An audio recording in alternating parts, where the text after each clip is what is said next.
Good afternoon YouTube, welcome back to the channel. Today I'm going to be replacing the oil cooler cover on a Royal Enfield Himalayan. Stay tuned. So the oil cooler on a Himalayan sits, like most bikes, right at the front of the engine.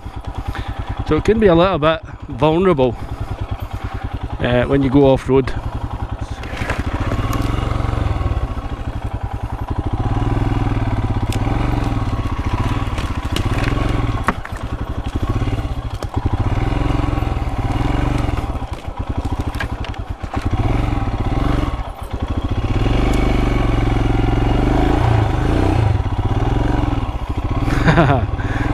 Trigs and tree stumps.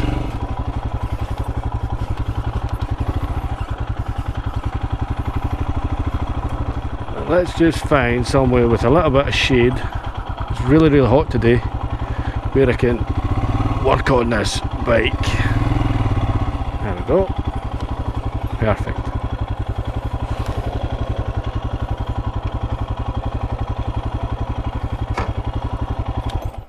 Right folks, welcome back to another roadside modification video. Today I'm going to be installing a stainless steel oil cooler guard on the Royal Enfield Himalayan.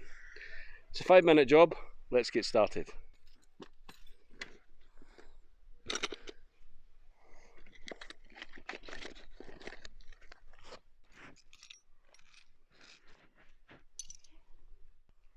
The tools I'm going to be using to do it, the tools I'm going to be using to do it, tools I'm using today, a 10mm spanner and a 4mm Allen key or hex key. If we look at the oil cooler here on the front of the Himalayan, it's already got a little steel cover on there just to protect it. You can see it's right at the front. This steel's really quite thin, it's like a thin mesh. Now you don't really need to replace this, but again with the vulnerability, especially if you're going off-road a lot, you might get like some little sticks or twigs going in there, or maybe some rocks or something bouncing up. If this bursts, you're going to end up with a lot of oil leaking. If your oil's leaking, you're going to damage your engine. You really don't want that. I bought this from a company in India. I bought it on eBay and I got it shipped in. There's lots and lots of different versions of these. Really just, I wanted something that looked quite sturdy, quite heavy. That was definitely made of stainless steel. There's different manufacturers, different prices. With this, there's 2 bolts at the front and the little hex key, the Allen nut goes in the side. So we replace the original one, we just take it off, slot this in its place using the same bolts. Alright, I've left the bike sitting just for 10-15 minutes. This gets a little bit hot, as I'm sure you can imagine, as the bike's running, because this is the oil flowing through here to cool it down. So obviously it holds the heat of the engine. But first things first, I'm going to go ahead and I'm going to remove this little screw at the side here.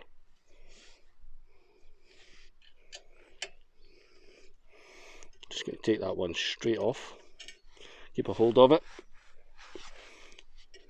There we go, it's already a little bit loose. If this was to come out, you would hear that rattling quite quickly. So I'm just going to go ahead and just loosen off these 2 bolts here. Now I need to be careful with it because when it comes off, this will slide forward. These bolts actually hold it in place. It won't fall off the bike, but again it will drop forward, but I'll show you that once the bolts come out. Okay, so this is what I mean. When you take the bolts out, this is just going to drop forward, and it's just the hose that's holding it in place. You don't want that to be holding it for too long. So I'm just going to take these 2 bolts out. Oh, they're falling out. Perfect. Now I'm going to go ahead and just put the other one back in place now. Okay, I'm just going to show you the difference between these 2. This is the Enfield one that comes with the bike. It's adequate. It's fairly lightweight. It's only got the cover on one side towards the front of the bike. This one is probably 3 times the weight, so it's much more substantial steel. It's still got lots of ventilation in there because that's what you need. You want plenty of airflow going through there. You want good protection for the oil cooler. I'm just taking care to make sure that I get this in my hand. That means I'm not threading the bolts or anything like that. The last thing you want to do is put this on, you can't get it back off. That's it, it's working its way in nicely.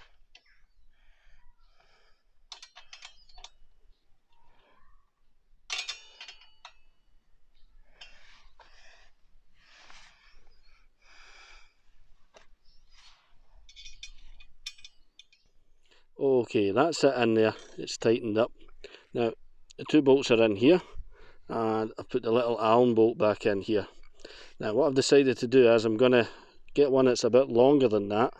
Because the steel's a bit thicker, the screw's in, but it's only just in. So what I want to do is just find a little bolt and just replace that at some point in the next few days.